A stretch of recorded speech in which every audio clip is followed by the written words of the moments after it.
C'est l'heure de retrouver l'histoire des Juifs de France avec Christophe Dard comme tous les matins. Et aujourd'hui, Christophe, pour ce nouvel épisode de notre feuilleton, nous allons parler d'un écrivain dont nous célébrons cette année le bicentenaire de la mort. Il s'agit de Marcel Proust. Et oui, nous raconterons donc sa vie en quelques épisodes, l'occasion de se replonger aussi dans son abondante œuvre littéraire et en particulier à la recherche du temps perdu, une suite romanesque qui est l'un des ouvrages les plus importants de la littérature française et même mondiale. Mais tout d'abord, donc, avec vous, Christophe, parlons de l'enfance et de la jeunesse de Marcel Proust, des moments de vie qui d'ailleurs marqueront toute son œuvre. Il naît le 18 juillet 1871 à Paris dans une famille aisée à Auteuil, dans la maison de son grand-oncle maternel. En fait, Auteuil, pour la petite histoire, c'est une ancienne commune rattachée depuis peu à Paris par le fameux baron Haussmann sous Napoléon III, près du bois de Boulogne, et apprécié des Parisiens aisés qui ont l'impression d'être un peu à la campagne, au calme, dans un endroit paisible et loin du tumulte parisien.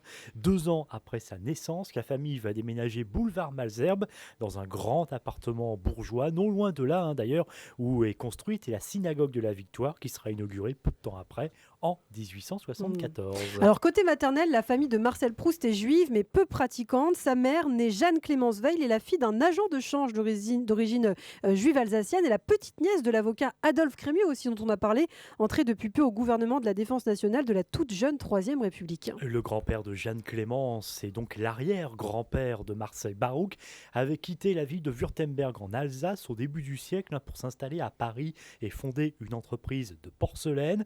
Quant au père de Marcel, Adrien Proust, il est catholique, c'est un brillant médecin, professeur à la faculté de médecine de Paris, ex-conseiller du gouvernement de Napoléon III pour la lutte contre les épidémies, notamment le choléra qui fait des ravages. Vous voyez, on est là vraiment en présence d'une figure très renommée. L'union de la mère et du père de Proust s'est faite à la mairie. La mère de Proust garde sa religion juive.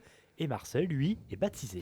Alors du coup, le petit garçon grandit entre deux religions. Il se rend au mariage de ses cousins maternels à la synagogue, mais du côté paternel, il assiste aux offices à l'église. Il se dira catholique, même si, nous en reparlerons, Proust s'affichera beaucoup plus tard comme un ardent Dreyfusard et farouche opposant à l'antisémitisme.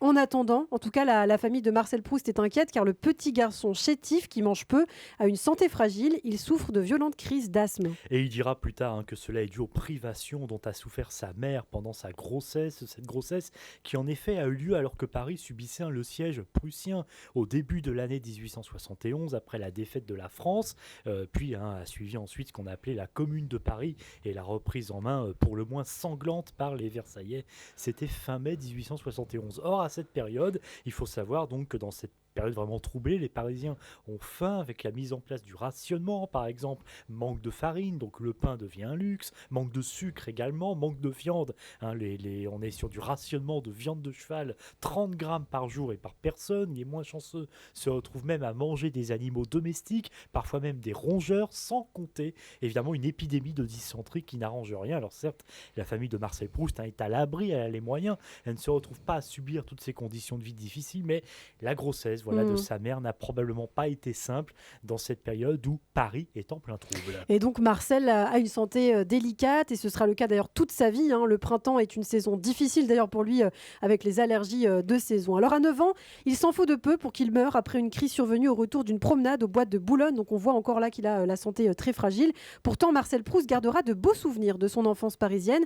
Si son père s'occupe peu de lui, accaparé par son travail de médecin, notamment dans des conférences internationales, sa mère, elle, prend soin de lui et le couvre d'amour. Et oui, un Proust qui gardera surtout de son enfance ses couleurs, ses parfums qu'on retrouvera tout au long de son œuvre. C'est vraiment très, très important, c'est lui, ces sentiments olfactifs, surtout dans la maison de son grand-oncle. Et bien sûr, je le cite parce que parler de Marcel Proust, faire des chroniques sur lui sans le citer, ces belles pages de littérature, c'est quand même évidemment regrettable. Et donc, je le cite, dans le parfum des tilleuls, la rue, la fontaine, je montais un instant dans ma chambre où l'air onctueux d'une chaude matinée avait achevé de vernir et d'isoler dans le clair-obscur nacré par le reflet et le glacis des grands rideaux en satin bleu empire, les simples odeurs du savon et de l'armoire à glace, quand après avoir traversé en trébuchant le petit salon, j'entrais enfin dans la salle à manger, à l'atmosphère transparente et congelée comme une immatérielle agate qui venaient l'odeur des cerises. C'est une C'est phrase qui joli, n'en hein. finit pas et c'est là qu'on voit vraiment le style de Proust. Exactement,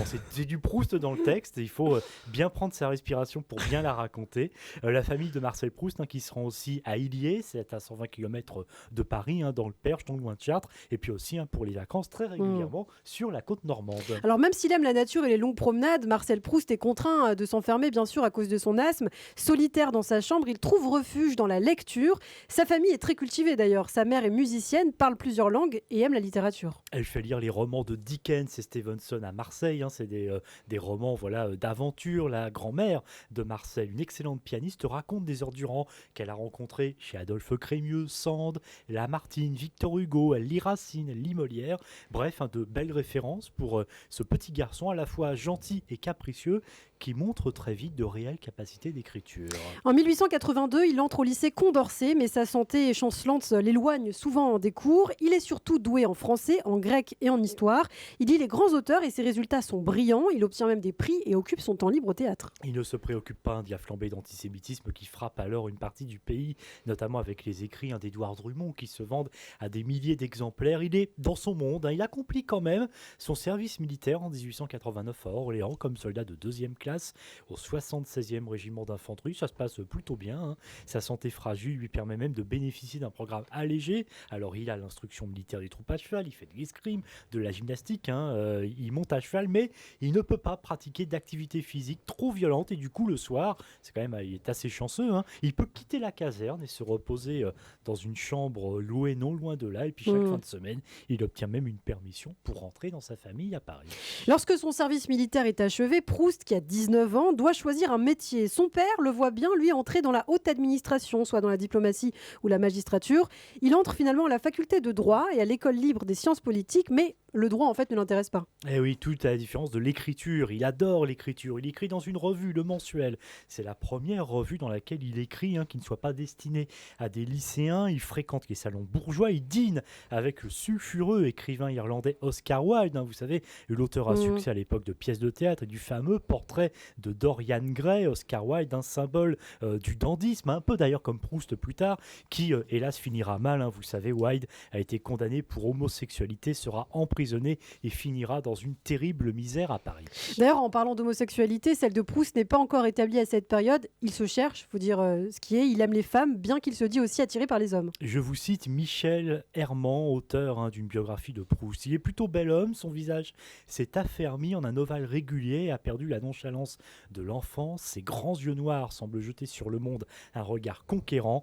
Avec ses amis, il a la même attitude qu'en société, tout en gardant des distances apparentes. Il leur demande beaucoup en leur faisant des compliments au-delà de la mesure, exigeant en contrepartie une attention de tous les instants. Alors, parmi ses amis fidèles qu'il connaît depuis le lycée Condorcet, il y a Daniel Halévy, le fils de l'académicien Ludovic Halévy, qui appartient à une lignée d'hommes de lettres d'origine juive allemande, et puis aussi un écrivain du nom de Robert Dreyfus. En fait, tout ce petit monde, groupe d'amis qu'on imagine un peu désinvolte, qui se voit, qui échange souvent, et qu'on appelle le groupe de Condorcet. C'est d'ailleurs avec les membres de ce groupe qu'ils fondent une autre revue, Marcel Proust, Le Banquet, un mensuel qui disparaît après quelques numéros faute d'argent. La revue qui contient les premiers pas en littérature de Marcel Proust, qui publie 8 articles ou études, dont certains seront repris en 1896 dans son premier ouvrage, Les plaisirs et les jours. Pour l'anecdote, Ilana, dans Le Banquet, au sein de la rédaction, il y a un jeune magistrat du Conseil d'État de tout juste 20 ans, il s'appelle Léon Blum. Et oui, à l'époque, ce jeune homme veut être d'abord reconnu comme écrivain. Merci beaucoup Christophe Dard pour ce premier épisode consacré à la vie de Marcel Proust, plus précisément donc sur les 20 premières années de son existence suite au prochain numéro, donc avec les débuts d'écrivain de Proust. Merci Christophe.